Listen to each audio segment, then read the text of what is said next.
All right, James, I want to go over a situation. Let's suppose I've got 7 employees. I've got my right-hand person, my office manager, and 5, let's call them rank and file employees. And as they've been hired at different times, I've brought some on at salary, and I've brought others on at hourly. And some of them I ask them to work on a weekend, and some of them get overtime. And the ones that are on hourly, I try not to have them work overtime. How many laws am I breaking? How many people am I discriminating against? How do I fix this, and when do I pay salary? When do I pay hourly? Kind of go through some of those issues. I want to get to the heart of discrimination and what I can and can't do and what lines I can't cross. In terms of salary versus hourly, the magic number is 40 in terms of hourly employees.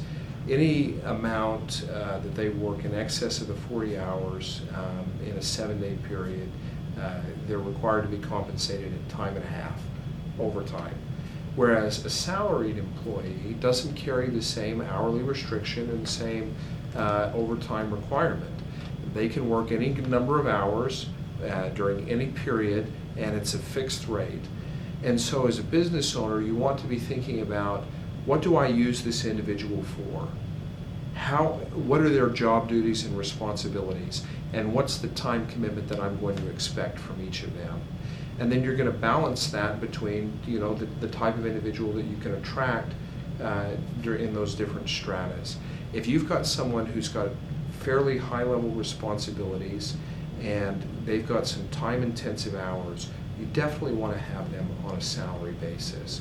Whereas if you have other people that are performing basic functions in your business, often you want to look at having them on an hourly basis and then managing the overtime aspect of it. And is there any discrimination that one person that's a receptionist is hourly and she's working 35 hours a week, and the other person over here does marketing or is my associate and is on a salary, but I'm asking them to work some Saturdays? Do I have to worry about any discrimination there? The only discrimination that you have to worry about is the difference between compensating males and females. If you're compensating them at different rates for the same work, then you're exposing yourself to a lawsuit. Otherwise, you can have whichever employee on a salary versus an hourly that you choose. Mm-hmm. You don't have any exposure there beyond the male-female dynamic. Now, if I don't want these folks talking about how they're paid, whether it's hourly, and the rate that they're paid and the benefits that they get, can I prohibit them from talking about those things amongst each other?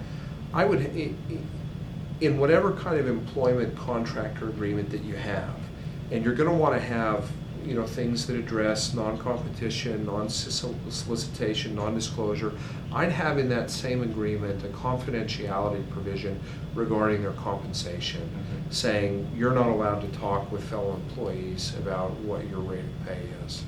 How detailed would you suggest to a business owner they get into those contracts by way of explanation versus just sign here as a matter of course that most people do when they hire a new person? How detailed would it help to spend 20 minutes and say, this is what this contract means, this is what you're signing?